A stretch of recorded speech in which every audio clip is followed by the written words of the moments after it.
अस्सलाम वालेकुम वरहमतुल्लाहि वबरकातुहू। उम्मीद है आप सब खैरियत से होंगे। मैं एनिमल इंटरनेशनल अपने चैनल के साथ आपकी खिदमत में हाजिर हूँ और मेरा दावा है कि मेरी ये वीडियो आप अगर पूरी देख लें तो आपको उन तमाम सवालों के जवाबात मिल जाएंगे जिसकी वजह से लोग अपने पेरेंट्स को लेके काफी परेशान रहते हैं। मेरे पास एक सवाल बहुत ज्यादा आता है कि हम बहुत ज्यादा पैसे खर्च करके तोते के बच्चे ले तो लेते हैं लेकिन वो जवान होने से पहले ही मर जाते हैं। तो आज की इस वीडियो में आपको बताया जाएगा कि आप कैसे तोते के महंगे बच्चों को पाल सकते हैं, उन्हें फीड करा सकते हैं और उनकी किस तरह से देखभाल करके उनको बड़ा कर सकते हैं। नाज़रीन, सबसे इम्पोर्टेंट चीज, अगर आप कोई भी तोते का बच्चा, चाहे वो पहाड़ी का हो, रिंग नेक का हो या कोई भी पैरट, अगर आप उसे पालते हैं और आप चाहते हैं कि वो बड़ा हो जाए तो सबसे पहले आपने उसकी खुराक का सही ख्याल रखना है। उसको सही टाइम पे खुराक देनी है और दूसरे नंबर पे उसके टेम्परेचर का ख्याल रखना है। आज हम आपको बताएंगे कि इसको किस तरह से आप मेंटेन कर सकते हैं। नाज़रीन, जब भी आप कोई छोटा बच्चा खरीद के लेकर आएंगे तो आपको ऐसा लगेगा कि वो 24 आवर भूखा ही है, लेकिन ऐसा बिल्कुल भी नहीं होता। हमेशा इस बात को याद रखिएगा कि तोते के बच्चों को खिलाने के कुछ टाइमिंग्स होते हैं। चाहे वो आपसे कितना ही इसरार करे कि मुझे कुछ खाने को दो, लेकिन आपने यही मानना है कि आपने उसे टाइम टू टाइम ही खिलाना है, तो ही वो बच्चा जी पाएगा और वो बच्चा जवान भी आपके पास हो जाएगा। बस आपको करना क्या है, छोटी सी बात है, आपने उसकी टाइमिंग आफ्टर 8 आवर सेट कर देनी है। और अगर आपको लगता है कि उसका पेट ज्यादा खाली हो गया या हाजमा उसका तेज है तो आप उसको 6 घंटे बाद भी दे सकते हैं। अब मैं आपको बताऊंगा कि इनको खाना कैसे देना है। सबसे पहले आपको एक सिरिंज की जरूरत होगी जिसके आगे कुछ इस तरह का, जैसा कि आपको वीडियो में नजर आ रहा है, एक रबड़ का पाइप लगा हुआ है। हमेशा याद रखिए कि छोटे बच्चों को कभी भी हैवी ग़िज़ा नहीं दी जाती। इसके बारे में ये भी कहा जाता है कि 3 फल वाला सेरेलैक भी इस्तेमाल किया जा सकता है। तो नाज़रीन, इसकी मिक्स फीड पाउडर फॉर्म में दस्तयाब होती है। आप मार्केट में कहीं से भी बआसानी इसको ले सकते हैं। नाज़रीन, हमेशा याद रखिएगा कि आपने किसी भी छोटे बच्चे को कभी ठंडे पानी में या नॉर्मल पानी में भी फीड नहीं देनी। हमेशा उसे लाइट सा गरम करके, जिसको नीम गरम पानी कहते हैं, उसमें आपने फीड बना के देनी है और उसको भी हल्का सा और ठंडा करके उसको देना है।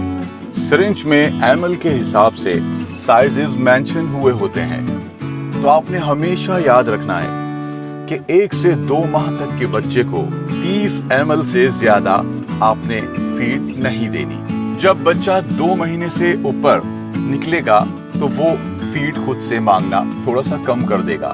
आपको लगेगा शायद ये बीमार हो रहा है, तो ऐसे में आपने जबरदस्ती फीड नहीं करानी, क्योंकि ये एक नॉर्मल बात होती है। यानी बच्चे का खुद से मुंह ना खोलना, ज्यादा फीड ना मांगना, थोड़ा सा सुस्त हो जाना या कम शोर मचाना, ये सब नॉर्मल बातों में आती हैं। इससे आपको परेशान होने की बिल्कुल जरूरत नहीं।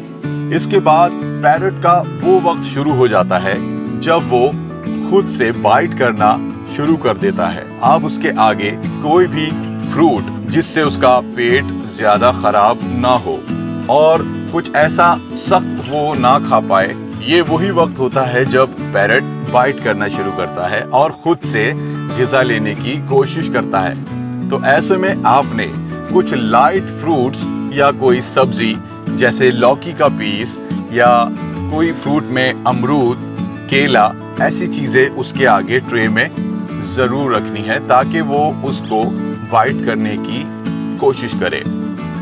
जब बच्चा बड़ा हो रहा होता है तो जरूरी नहीं कि आप उसे 30 ml की ही सिरिंज से फीड कराएं। आप फीड का साइज छोटा कर सकते हैं। जब बच्चा बड़ा हो रहा होता है तो उमूमन उसे सिरिंज से फीड लेना पसंद नहीं आ रहा होता। ऐसे में हम समझने लगते हैं कि शायद कोई प्रॉब्लम हो रही है, लेकिन ऐसा बिल्कुल भी नहीं होता। ऐसे में आप चाहें तो उसे 10, 15 या 20 ml भी फीड दे सकते हैं। اس کے علاوہ آپ کوشش کر سکتے ہیں کہ وہ سیلف فیڈ پہ آ جائے۔ ناظرین 2 مہینے کے بعد کا جو وقت سارا شروع ہوتا ہے، یہی وہ وقت ہے جب آپ کو پنجرے میں لگی ہوئی ڈنڈی تھوڑا نیچے کر کے لگا دینی چاہیے تاکہ وہ اس پہ بیٹھنے کی کوشش کرے۔ یہی وہ وقت ہوتا ہے جب پیرٹ کو آپ انگلی پہ بٹھانے کی پریکٹس کروا سکتے ہیں۔ ناظرین پیرٹ کو صحیح رکھنے کا ایک حل یہ بھی ہے کہ آپ پیرٹ کو کبھی بھی اے سی میں نہ رکھیں۔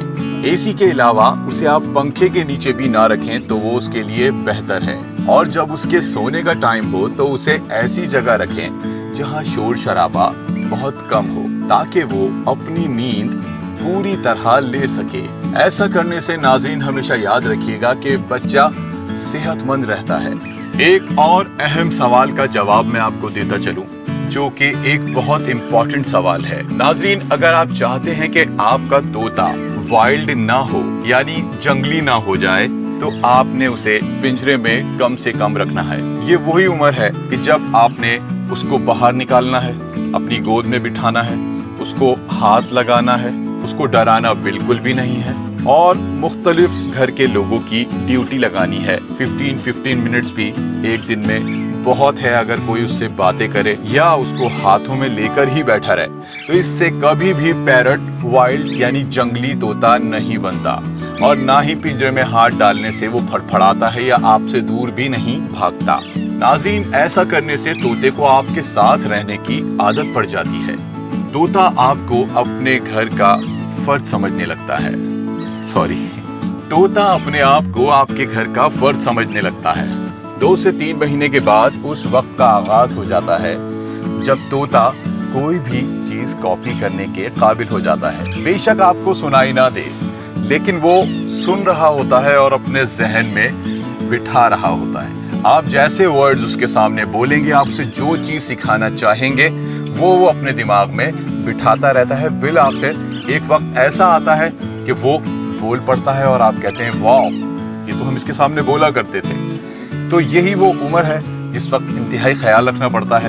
کوشش کریں کہ طوطا ایسا نوائزی جگہ پہ موجود نہ ہو، ایسی شور شرابے والی جگہ پہ جہاں موٹر چلتی ہو یا جنریٹر چلتا ہو، تو اس سے ایک عجیب سا اس کے دماغ میں ہلچل رہتی ہے، اور یہ جو اس کی سیکھنے کی عمر ہے وہ فائن طریقے سے چیزیں نہیں سیکھ پاتا۔